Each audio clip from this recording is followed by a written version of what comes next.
Letter number 28, Airmail, December 14, 1943. Dear Margie. Well, darling, here is the straight letter I promised to write to tell you about my leave. All through the trip I kept thinking of you, wishing you were with me and the fun and laughs we would have. I expected 9 days leave, so put in for a warrant to Chester, but they only gave me 7. That meant I would have to give up going to Coventry or Stratford, and as Stan seemed so anxious to have me come up, I decided on Coventry.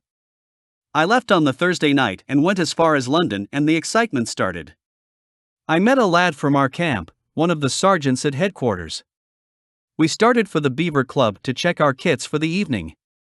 At the door an American stopped us and asked us to take him in for some flapjacks and syrup. After dinner we 3 took in a corny English show, then went into a pub for a mild and bitters.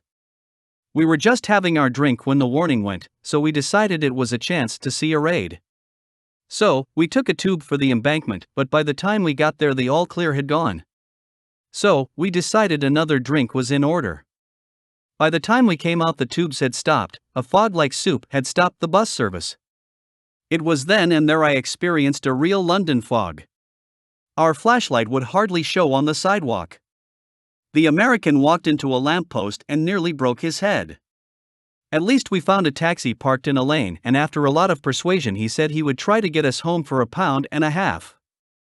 It was some trip. The driver took us for Greenhorns, but the lad from camp knew the city and noticed the guy was going around the square. When he had gone around about 1.5 times he ran up into the street, said he couldn't drive any further, so the sergeant told him what he had been doing, gave him H, and we walked off and left him minus his fare. I grabbed a train for Chester next morning, traveling from the southeast to the northwest straight through the country. I got a real laugh on the train. There were 2 old girls in the same compartment as I. About noon we stopped at a station. Everyone walked for the lunch counter for sandwiches and tea. When we returned the old girls were opening a packed lunch and a thermos of tea. They put their knees together to put their lunch on. Then without warning one old girl opened her purse and pulled out her teeth, slid them in and started to eat. I thought I would burst trying not to laugh. I thought what would happen if you had been there. I could almost hear you laugh. After she had eaten, she shoved them back in the purse and had a smoke. I landed in Chester that evening. Doug and Mabel live near the outskirts of the city. It's the oldest city in England. The old Roman wall still stands and one gate is still used as entrance to the original city. Doug took me around the castle, a big heap of stone, cold and ugly looking, but with some nice gardens around it. We also saw a street which was the hideout for all the pirates and smugglers years ago. In the main street of Chester there is a block of shops with one street over the ground street. So, you can walk along and see the second-story windows just as well as the bottom. December 17/43. I had a good rest in Chester, slept late and ate often, but the civilian food is pretty bad. They get plenty of staple foods, but no variety, no fresh or canned fruit except a little jam and dried prunes, custard powders, etc. I left Chester for Coventry on the Tuesday. Mabel asked for your address and wants to write you. She is a pretty good head, but I imagine a little straight-laced. Well, nothing exciting happened on the road to Coventry. I reached there about 5, so again had dinner in a restaurant, then started for Stan's place. He is Muriel's brother. He too lives in an outskirt village, but more like the residential parts of factory towns. They hadn't received my letter, so it was a great surprise to them. However, Olive and the 2 young lads soon made me feel at home. Stan was still working and arrived about 7. We chewed the rag until about 9 when a couple of his Home Guard chums called and the 4 of us went to the pub for a few ales, returning about 10, had a lunch and to bed. The young lad was in bed with me by about 6 in the morning and the other lad, who was almost 9, got in around about 7. I toughed it out until 8, then got up.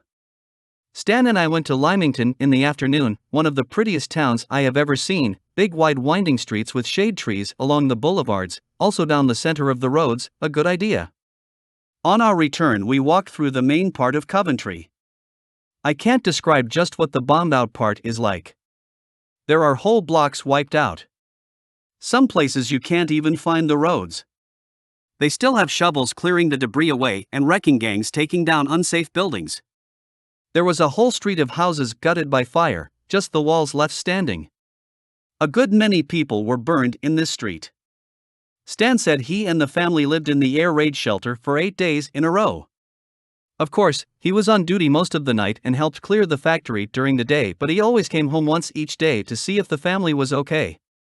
It must have been pretty tough on people not knowing how your home was and knowing that any minute it might be one of yours. The bombing has had quite an effect on some of the children. Every time a plane passes over, they sit up and listen. I got a very good book on Canadian winter sports showing pictures of skiing in BC, Montreal, and in Ontario of the Collingwood and Huntsville region. I gave it to young Derek, the oldest lad, and did he ever like it? I had to tell him all about it. He's quite a lad. The next morning, Stan and I started to see the rest of the town. I said goodbye to the lads and Olive and sure hated to go. Stan took me around the industrial part of the city, which was quite a sight. How they were able to keep factories going is more than I can say. I left at noon for camp.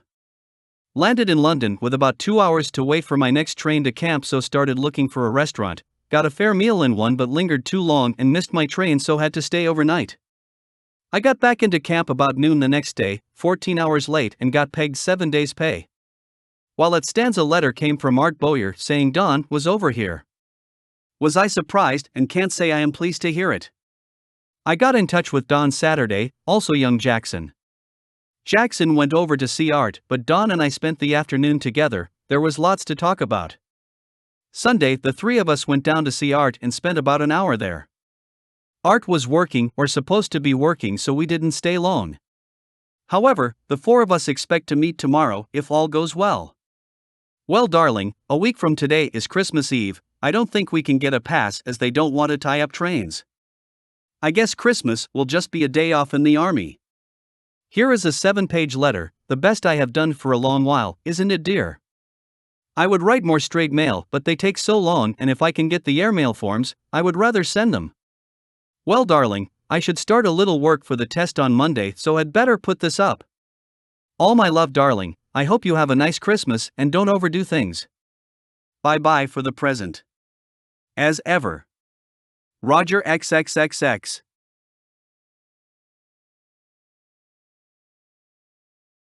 Letter number 29, airmail, December 16, 1943. Dear Margie. Well, darling, here it is Thursday and I haven't completed the straight letter I said I would send. The one telling about my leave. I have worked every night this week and will do so until next Monday. Boy, have I got stale on my lettering especially, and am afraid I will not catch up in time for the test. However, if I make it okay, I need not worry as I am going to work on the survey end of it. I think it best. It will put me outside and is not so hard on the eyes. Then I think I will learn more for after the war. Gee dear, not 2 weeks and Christmas will be all over. It will be over by the time you receive this letter, I'm afraid. So, in your next letter, let me know if you received the flowers I wired, what they were and what they were like. They should be either roses or mums. The first flowers I ever sent you, and I had to come 3,000 miles to do it. I tried to get something in the shops, but there was nothing that I would buy that was unrationed. Boy, it's been cold here the last couple of days, foggy and damp with the wind blowing all the time. The sun hasn't shone since about Saturday, but that's nothing for this country in the winter. I would give anything to step outside in bright frosty air with lots of dry snow like last winter in Haileybury. I would sure love to go skiing, but guess it would be off even if I were home for the year. But I wouldn't mind that if I were home. How are you feeling, darling, and how is our air coming along? I hope you don't work after Christmas, Margie, no matter how well you feel. You may overdo things, you know. I know you have more spunk and go about you than anyone I have ever known, but sincerely hope you will quit the job and be really lazy for once. Well, dearest, I must get back to the room. There is a lecture coming up at 6:30, and it's getting around to that now, so we'll run along. We'll try and write again Saturday, so until then, all my love, darling. I do love you so much. Jean da Shoes. As ever. Roger XXXXX. Letter number 30, airmail, December 20th, 1943. Dear Margie. Well, darling, here it is Christmas week. Everyone talks about Christmas, but not the one coming up on Saturday. It will be just another day, We will have the whole day off, I suppose, so intend getting caught up on some cleaning. Nearly everything I own is dirty and I haven't had a chance to do any washing since my leave as we have been kept busy. I started a test today and am very much afraid I am going to flunk. Not doing any drawing for the past few months makes a difference in the handling of the pen, especially as I am not so hot at the best of times. We have until tomorrow morning to complete the work. I'll be glad when it's over and I can get a little outside work. Well, darling, by the time you receive this, Christmas will be over and you will be a lady of leisure, at least I sincerely hope so. I certainly wouldn't want to hear of you working with only 3 months to go. You have worked too long as it is. I hope you will continue going to bed early after you stop work and not sit up late even if you can sleep in the mornings. What are the doctor's latest report? Received parcel from Enid yesterday with a letter note included. Poor kid, she does take it hard. She is working again at the bank. I hope she will snap out of it and be her old self again soon. Sid brought me in a box of chocolates sent by the gang from 67 Walnut Street. It was good of them. Do you get any news from them at all? I understand that the Stewarts are still there. Are they ever lucky? I wish we were down there still, don't you?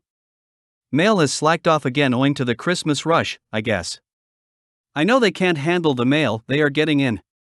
But hope to get a letter from you tomorrow.